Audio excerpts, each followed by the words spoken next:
अगर जंग के हवाले से बात कर ले, चारों तरफ जंग थी, पाकिस्तान की जानिब से 26 जो तंसीबात हैं भारत की उसको निशाना बनाया गया। 84 बिलियन यूएसडी डॉलर जो हैं उसका नुकसान हुआ। और सबसे बढ़कर जो एक खुद साख्ता साख बना रखी थी भारत ने अपनी रीजन के अंदर, दुनिया के अंदर, वो भी मलियामेट होकर रह गई। मुजम्मिल भाई, हम माजी में देखते हैं इस तरह की और कई बार पहले भी अटैम्प्ट की जाती रही हैं, फॉल्स फ्लैग ऑपरेशन, पाकिस्तान पर इल्ज़ाम तराशी, पाकिस्तान को आइसोलेट करने की कोशिश। माजी में मगरब में, अमेरिका में जो इंडियन नैरेटिव था, जो बयानियाँ बनाकर फॉल्स फ्लैग जाते थे, कहीं ना कहीं उसकी एक्सेप्टेंस थी, वो बाय किया जाता था। लेकिन इस बार वो बाय नहीं हुआ। उसकी रीज़न क्या लगती है? कि पाकिस्तान ने बड़े अच्छे तरीके से काउंटर किया? देखिए, पाकिस्तान ने सबसे पहले तो कहा कि हम तहकीकात के लिए कोऑपरेट करने के लिए तैयार हैं। कोई भी आलमी सतह पर इसकी अगर तहकीकात हों तो पाकिस्तान कोऑपरेट करने के लिए तैयार है। पाकिस्तान क्लीन हैंड्स के साथ दुनिया के सामने गया और उसने इंटरनेशनल इन्वेस्टिगेशन को कोऑपरेट करने का ऐलान किया। जिसके बाद बॉल जो है वो भारत के कोर्ट में चला गया कि भारत यहाँ तो इंटरनेशनल इन्वेस्टिगेशन पर मान जाता और एक इंटरनेशनल इन्वेस्टिगेशन पहलगाम की करवाने पर मान जाता, लेकिन भारत को पता था कि वो झूठ बोल रहा है उसके, और उसने एक फॉल्स फ्लैग ऑपरेशन किया हुआ है जिसके कोई पाँव नहीं है, और अगर इंटरनेशनल इन्वेस्टिगेशंस हुई तो खुरा जाके भारत में ही निकलेगा। लिहाजा वो इंटरनेशनल इन्वेस्टिगेशन से भाग गया। मेरे ख्याल में जब वो इंटरनेशनल इन्वेस्टिगेशन से भाग गया तो उसके बाद दुनिया को समझ आ गई कि भारत झूठ बोल रहा है। हमने इससे पहले जो है कभी इंटरनेशनल इन्वेस्टिगेशन की ऑफर भारत को नहीं की थी और ना दुनिया को की थी इससे पहले जो हुआ। तो मेरे ख्याल में ये मास्टर स्ट्रोक था जो हमने इंटरनेशनल इन्वेस्टिगेशन का डिप्लोमेटिक फ्रंट पे खेला और दुनिया को कहा कि हम एक इंटरनेशनल इन्वेस्टिगेशन के लिए कोऑपरेट करने के लिए मुकम्मल तौर पे तैयार हैं। दूसरा जो हमारा मास्टर स्ट्रोक था वो हमारा दिफा था। देखिए, कमज़ोर के साथ दुनिया में कोई नहीं होता। दुनिया में आपने अपना दिफा खुद करना होता है, अपनी लड़ाई खुद लड़नी होती है। जब आप लड़ते हैं, जीतते हैं, तो दुनिया आपके साथ होती है। वो कहते हैं success has many fathers, defeat is orphan. जो हार है वो यतीम होती है और जीत के सारे बाप होते हैं। तो मेरे ख्याल में जब हमें मार्का हक में फतह नसीब हुई तो दुनिया हमारे साथ आ गई। आज तक डोनाल्ड ट्रंप हमारे साथ क्यों खड़ा है? हमने 8 जहाज़ गिराए हैं। वो 8 जहाज गिराने का क्रेडिट देता है ना, वो पाकिस्तान को। दुनिया में किसी एयरफोर्स ने इस तरह राफेल नहीं गिराए जिस तरह पाकिस्तान ने गिराए हैं। तो वो एक पाकिस्तान ने की जो विक्ट्री है जहाज गिराने की, अल-फतह मिसाइल से टारगेट्स को निशाना बनाने की, उसने दुनिया में एक नई तारीख रकम की है।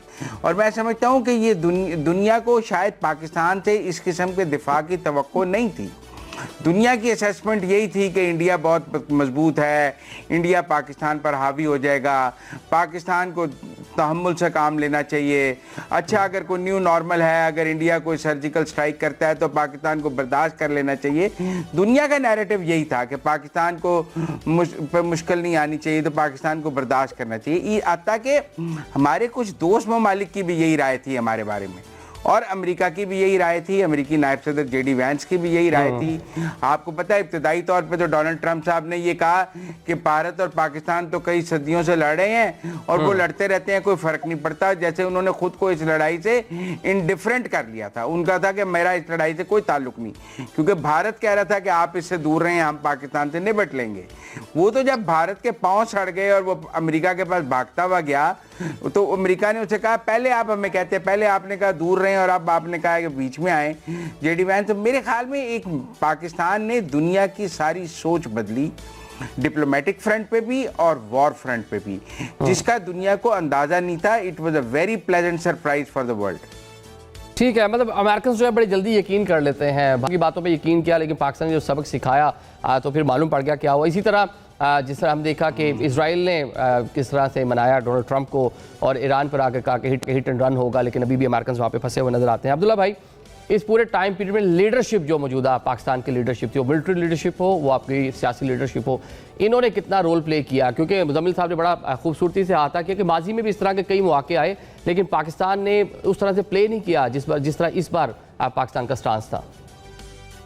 ये देखिए, मेरे ख्याल में माजी में भी काफी काम हुआ, ये नहीं है, लेकिन उसमें और इसमें बहुत बड़ा फर्क ये था कि पिछले तकरीबन 20-25 साल में भारत ने बिल्कुल ये बता दिया था कि पाकिस्तान सिर्फ न्यूक्लियर की बात करता है, पाकिस्तान रवायती जंग में हमारा कोई मुकाबला नहीं है, पाकिस्तान अंदर से टूट फूट का शिकार है, पाकिस्तान को मुआशी अदम इस्तेहकाम का सामना है, पाकिस्तान के अंदर दहशतगर्दी हो रही है, पाकिस्तान में दहशतगर्दी इसलिए हो रही है क्योंकि पाकिस्तान दहशतगर्दी को सपोर्ट करता है, ये वगैरह वगैरह तमाम यानी कि एक फॉल्स नैरेटिव उन्होंने बिल्ड किया।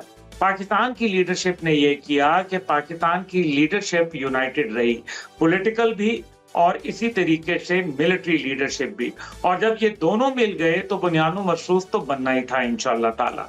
लेकिन साथ ही साथ जो है हमें ये भी मालूम है कि भारत को एक टेस्ट केस के तौर पर भी देखा गया। भारत को देखा गया कि अगर कोई चीन के मद्दे मुकाबिल कोई किरदार अदा करना है मुस्तकबिल में तो क्या पाकिस्तान के हवाले से उसका क्या रद्द-ए-अमल हो सकता है, ये भी एक नुक्ता था।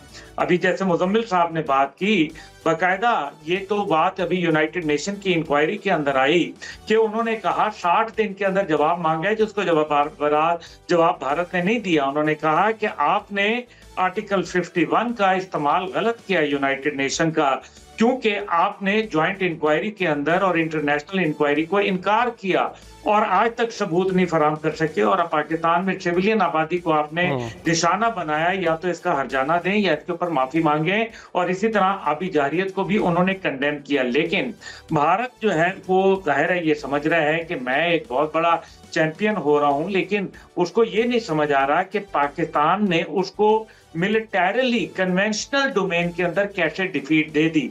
ये भारत के लिए टोटल सरप्राइज था, और उसकी सबसे बड़ी वजह जनरल राजीव गौए जो कि उनके 15वीं कोर के कमांडर हैं, अभी उनका जो परसों उन्होंने बात की है वो बड़ी इंटरेस्टिंग है।